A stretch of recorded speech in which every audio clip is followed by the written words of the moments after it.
Welcome back to Teapot Talk with Julia. Happy New Year. I hope you're having a good start to your year. And I had a really nice break for 2 weeks from Christmas Eve through New Year's weekend.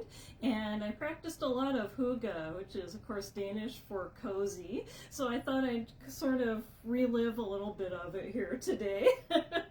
I have this little teapot. This is actually my first Hall Teapot that my mom gave me probably about 30 years ago when I was in college and I had a little apartment on campus, and she pulled it out of her closet and said, "Oh, here's a teapot for you, and it's a Hall." And I used to use it around this time of year when of course I was in California, but we had a break between semesters called interterm, and it was just a nice quiet time.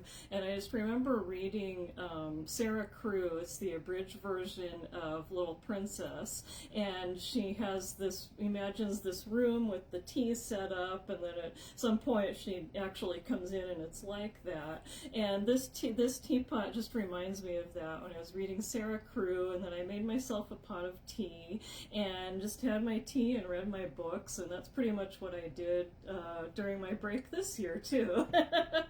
And it's just a nice little, it's the Chicago shape, which is appropriate for here. And this is a 1.5 cup or 2 cup, and their largest size was 3 cup, and it was introduced in the early 20s and used, I'm guessing that it was used mostly as a restaurant teapot, because the way that they made the top, they're stackable, so I can see how they would be stacked in a restaurant. And in the 50s they introduced the metal spout teapots with where there's like a piece of metal around this part, and I do have a couple of those, so they'll probably show up in a teapot one of these days, or in a Teapot Talk one of these days. And then I have my little mugs. I've got my Disney mugs here. I got these when I was 15, and I use them at Christmas time, so I have 3 of them, and this one's fun. It's got the snowball salute, so there's Mickey and Pluto's laughing, and then Donald Duck is creating mayhem, and I just had fun using these over the holiday break. And today we have the January tea of the month is salted caramel, and it goes with our Wisconsin Supper Club afternoon tea, which was inspired by Pam's trip to Door County. It's a relaxed dining experience, and it has classic American comfort food, so just all the warmth and all the comfort that we need in the winter. And so I'm going to try some of this now, and this is what it looks like. It's got the little caramel pieces, and it's a black tea, and it does have big chunks of salt in it too, and it has almonds.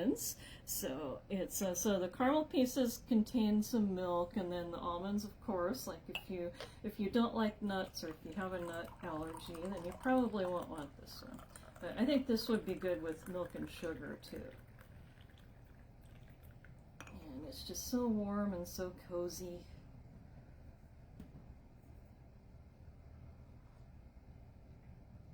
That is really good, even without the milk and sugar. It's got the sweetness, and it's perfect. Wow, that's really good.